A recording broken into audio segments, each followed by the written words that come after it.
अस्सलाम वालेकुम। अब काफ़ी दिनों बाद हमने देखा कि मार्केट में कुछ पॉजिटिव जोन में आज इंडेक्स बंद हुआ। आज बेंचमार्क 100 इंडेक्स 60 पॉइंट्स के इजाफे के साथ 43,855 पे क्लोज हुआ। आज कुल जो एक्टिव कंपनीज रही उनकी तादाद 366, जिसमें 187 companies positive, 166 negative like neck on neck performance और 13 कंपनीज अनचेंज रही। 235 मिलियन शेयर्स एक डिसेंट वॉल्यूम आज कहा जा सकता है। अगेन मार्केट का जो वैल्यू रही वो उतनी बेहतर नहीं रही। 8 अरब और 60 करोड़ रुपए मालियत के आज 23 करोड़ 50 लाख शेयर्स ट्रेड हुए। दूसरी जानिब जायजा लेंगे पाकिस्तान स्टॉक एक्सचेंज के बाद KHI स्टॉक्स, जहां पे ब्रिंडेक्स 100 आज 11 पॉइंट्स के इजाफे के साथ क्लोज होता है 4,678 पे और 161 मिलियन शेयर्स आज ब्रिंडेक्स में जो है वो ट्रेड हुए। जब बात कर रहे हैं पाकिस्तान स्टॉक एक्सचेंज की आज की मार्केट एक्टिविटीज, जहां पे हमने थोड़ी सी तेजी देखी या कम से कम दिखा कि एक ग्रीन जोन में आके मार्केट क्लोज हुई। तो क्यों क्लोज हुई, देखते हैं कि आज की अहम कारोबारी खबरें क्या थी।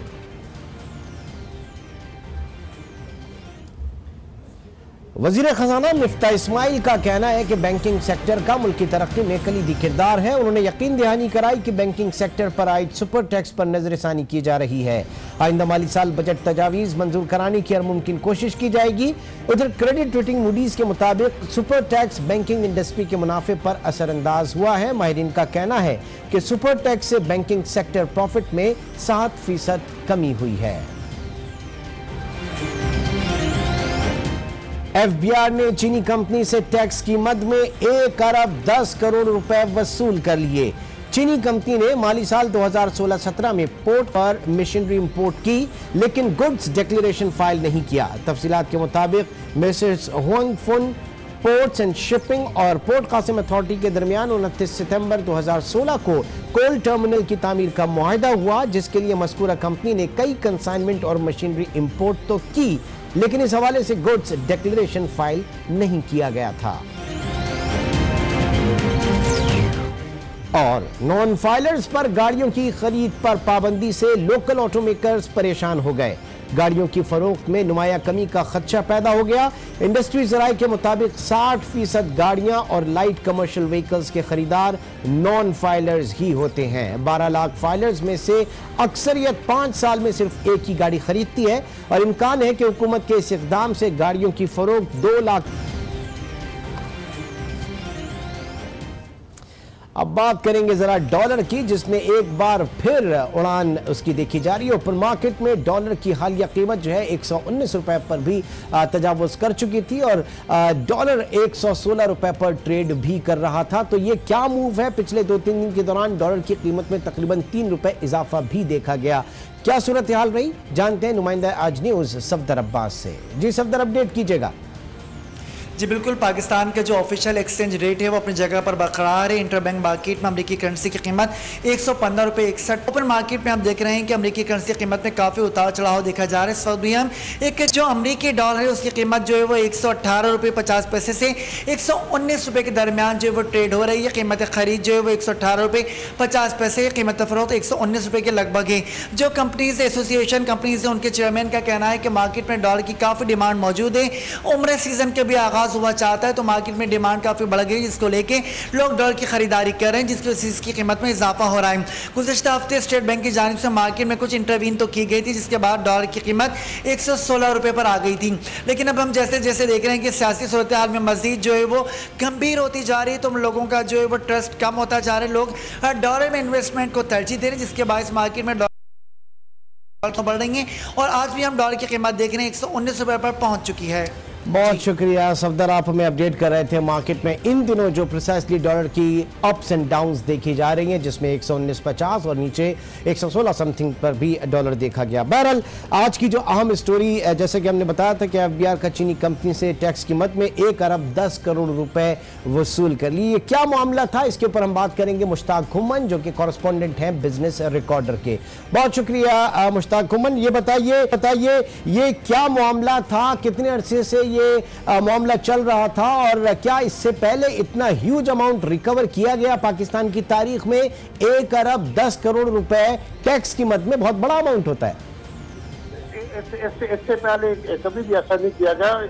ये कंपनी काफी देर से जो मशीनरी इम्पोर्ट कर रही थी, लेकिन और उसने सिर्फ कुछ अमाउंट वहाँ जमा कराई और बाकी जो है वो गोल कर गए।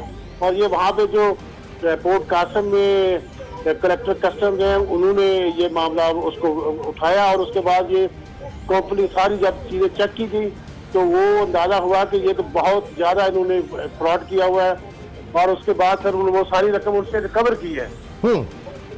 तो ये भी बताइए कि ये तो एक केस है, क्या इस तरह के और केसेस की, सिमिलर केसेस की भी गुंजाइश रहती है?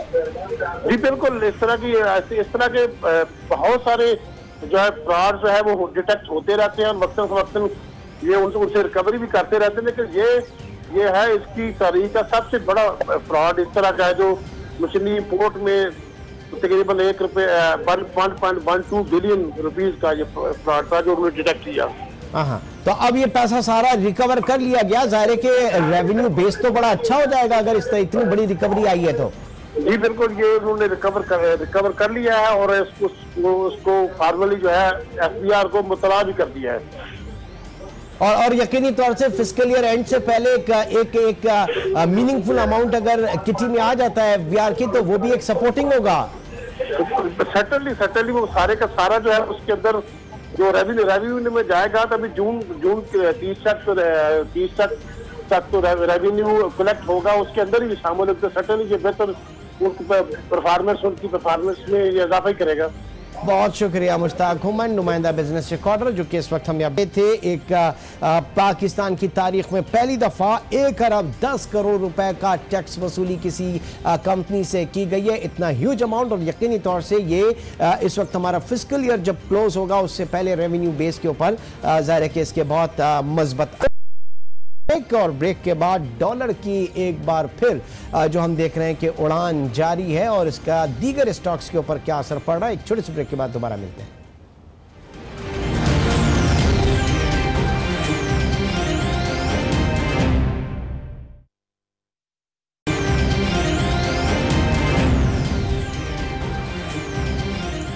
Welcome back. बात कर रहे हैं डॉलर की उछाल पछाड़ की, और आज हमने देखा कि हमारी जो इंटरबैंक में उसमें 115.60 के लेवल के ऊपर ट्रेड किया, जबकि ओपन मार्केट में 117.50 और 118 के दरमियान डॉलर की ट्रेडिंग जारी रही। पिछले दिनों 119 भी पहुंचा, 119 से ऊपर गया, लेकिन उसके बाद स्टेट बैंक ने इंटरवीन किया। क्या मामला रहा, इसके ऊपर हम बात करेंगे। मलिक बोस्तान, सदर फॉरेक्स एसोसिएशन ऑफ पाकिस्तान, इस वक्त हमारे साथ मौजूद हैं। मलिक साहब बहुत शुक्रिया हमें ज्वाइन करने का। पिछले दिनों 119 मीटिंग बुलाई गई, तो उसमें क्या मामला तय पाए थे, क्या गाइडलाइंस थी मरकजी बैंक की? स्टेट बैंक ने बड़े गहरी तशवीश का इजहार किया कि इंटर बैंक और फ्री मार्केट का रेट 3% तक चला गया, जिसकी क्या वजूहत है। तो उन्होंने हमें बताया सबसे बड़ी वजह तो गवर्नमेंट ने जो मिलिट्री स्कीम अनाउंस की है और उसमें 4 मिलियन प्रॉपर्टी परचेज करने को फाइलर होना मस्त है, तो वो लोग जो पहले अपनी इन्वेस्टमेंट प्रॉपर्टी थे और वो जो है अब डॉलर खरीद रहे हैं।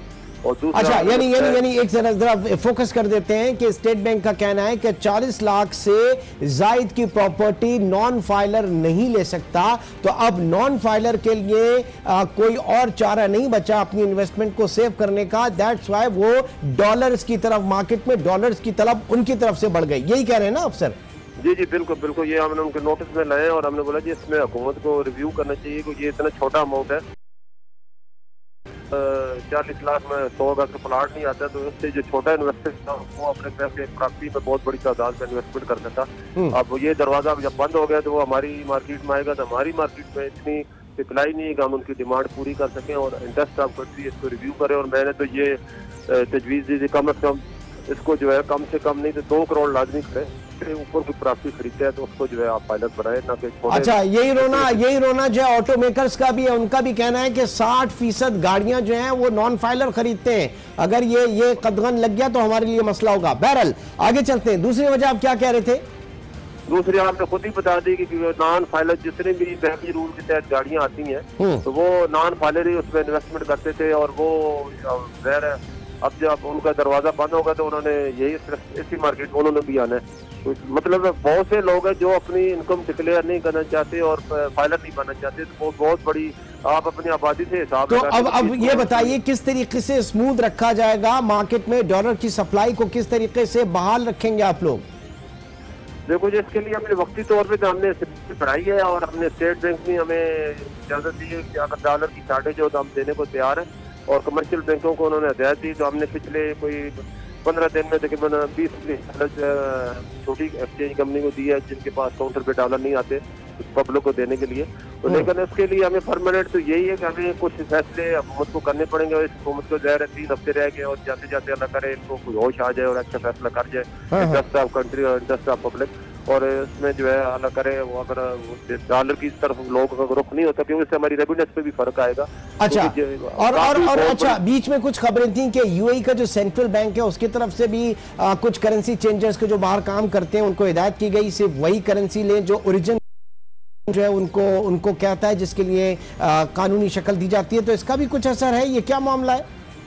नहीं, एक दिन के लिए उन्होंने बैन लगाया था एक्सचेंज कंपनियों को वहाँ दुबई सेंट्रल बैंक ने। ये ऑर्डर तो पहले का पास है उसमें 3-4 कंपनियां जो थी वो उसको इंडिविजुअल से डिक्लेरेशन एक्सेप्ट कर रही थी, जबकि सेंट्रल बैंक कहते हैं जो भी डिक्लेरेशन उनकी एक्सेप्ट करे जो ऑफिशियल चैनल से आए, क्योंकि इंडिविजुअल का हर कंट्री का एक लॉ होता है कि वो उससे ज्यादा तो अफगानिस्तान हमारे जो आपको पता है 3 मिलियन लोग जो है अफगानी जो है यहाँ पिछले 40-50 साल से इधर ही बैठे हुए, उनके बच्चे भी हो गई, शादियां भी हो गई।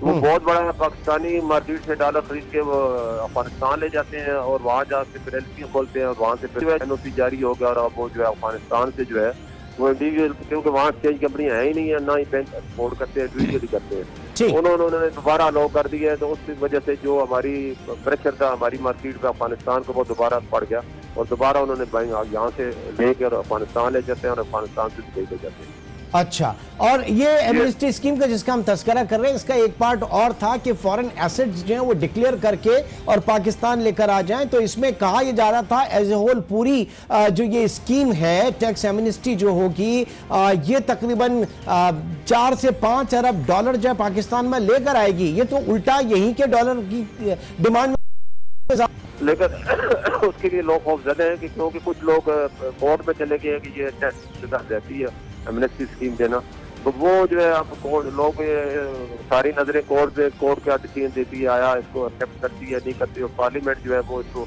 पास करती है। लोग ये कह रहे हैं कि दोनों तरफ से अगर स्टेटमेंट आ जाती तो फिर लोग अपना पैसा लाने में उन्हें कोई हर्ज नहीं, क्योंकि सितंबर में पाकिस्तान ने जो है नेशनल अकाउंट इंफॉर्मेशन एग्रीमेंट पे साइन कर दिए और जिसके लिए हर 130 कंट्री जिसको एक्सेस दे देगा हमारी हुकूमत को। अच्छा। उसमें उन मुल्कों में जितने भी पाकिस्तानियों का पैसा होगा एसेट होगा साथ के सारे गवर्नमेंट पाकिस्तान को देने के पाबंद होंगे और जो लोग अभी इस टीम में शामिल नहीं है उनके खिलाफ एक्शन हो जाएगा, उनकी तमाम प्राप्तियां एसेट सीज हो सकते हैं। ठीक है। अच्छा, दूसरा ये कि हमारे ज़ाहिर के पेट्रोल डॉलर काफ़ी आ रहे थे, सऊदी अरब से आ रहे थे, लेकिन उसके बाद सऊदीया की अपनी हालत ख़राब है, वहाँ पे काफ़ी कंस्ट्रेन है। तो ये बताइए तरसीलात का पोजीशन है जो हमारी ये रेमिटेंसेज आती हैं उसकी जगह कहीं और से अगर हमें ज़्यादा सप्लाई मिली हो सऊदी अरब के अलावा, या पोजीशन क्या है इस वक्त?